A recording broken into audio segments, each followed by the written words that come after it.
I wrote something and I feel proud of it, so here it goes. Make space for me. Hurriedly, shakily, scurriedly, wastefully, urgently. Make space for me. Don't worry me. At this time, I want to share a story about a boy and a girl, both named Rory. One likes dolls, and the other likes cars. They aren't so far from each other. One plays basketball, one might attend a ball. The first would be caught dead in a skirt, the next doesn't see themselves as a her. As you can see, these two individuals, made up of oxygen and chemicals, they live by standards invisible to the original. No, they don't live by standards. They live for them, not you or me. Then here comes Steve. That's not right. That shouldn't be. Doesn't he know he's a he and she's a she? How dare you, Darlene screams. This isn't like the old times. Things are a fluid stream. These kids have access to internet and increased intellect. They don't need your backlash. Your ancestors did that. Now I'm gonna look you up. Steve Vincent from North Arlington, Virginia. 2207. Profile status married. Bio. Match made in heaven. Works for an insurance company. I knew it. Look. Suspect. 44-year-old white male caught with weed. Darlene says, look guys, not only is he intolerant, he's a criminal, an addict, and worst of all, illegitimate. The crowd goes wild, screaming for their heaven-sent child to be rectified for his transgression and his pride. Knock, knock, knock. The cops at his door. Steve says, officers, what's all this for? They said, we've got some complaints. They say you are a pedophile. What? That's crazy. Sir, you are in denial. There's evidence. We've pulled up your file. This is crazy. I don't have a file. I live in a nice neighborhood. I've got healthy kids, a wife, and a life. You don't understand. I came from strife. I beat the odds. Now I'm no god, but I made something of myself. I fought long and hard, and I earned my reward. You can't take this from me. Sir, put your hands up. You have the right to remain silent, Steve. 12 hours later, locked up and inbound, Steve surrounded by the rowdy and obnoxious and belligerent. He thinks, I don't belong here. I don't deserve this. All I did was question those kids. I'm not a pedophile. Well, I haven't been for a while.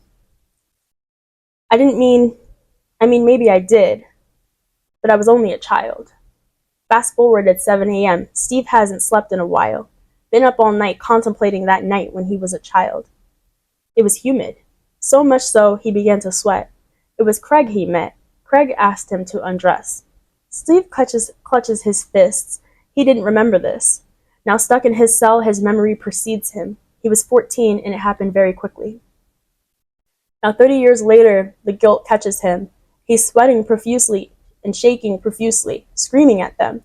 Steve says, if you don't let me out, I'll have my lawyers clean you out, you effing idiots. I'll cut off their asses and hand it to them. Now it's 9:45 a.m., cut to scene of Darlene and her friend Finn. They are on stage claiming their victory.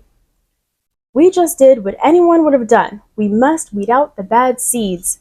Please don't praise me, Darlene. The audience shouts, we love you, Darlene. After hours of congratulations and salutations, she finally makes it home, back to quiet rumination. In the public, she's a saint, but at home she can't escape. So she takes to gin to forget her sins. She picks up the bottle, then sets it down for a while, thinking, I can be better, but I haven't been for a while. I'll take one more sip, and downs the whole bottle. Reminiscent of her adolescence, she settled down by the bottle.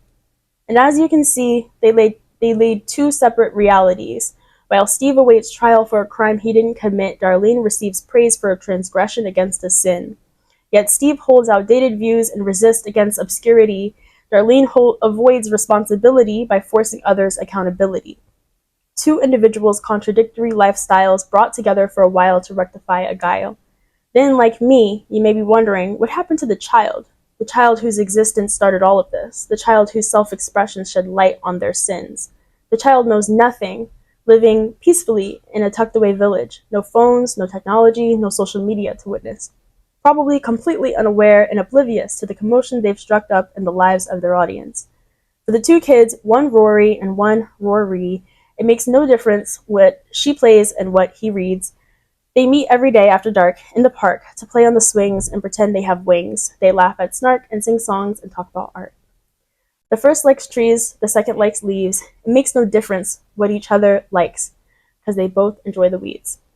And they exist in a separate reality, separated by distance, time, and space. None of them know just the drama they create. A boy who likes girl things, and a girl who likes boys, or two people who dance and make noise.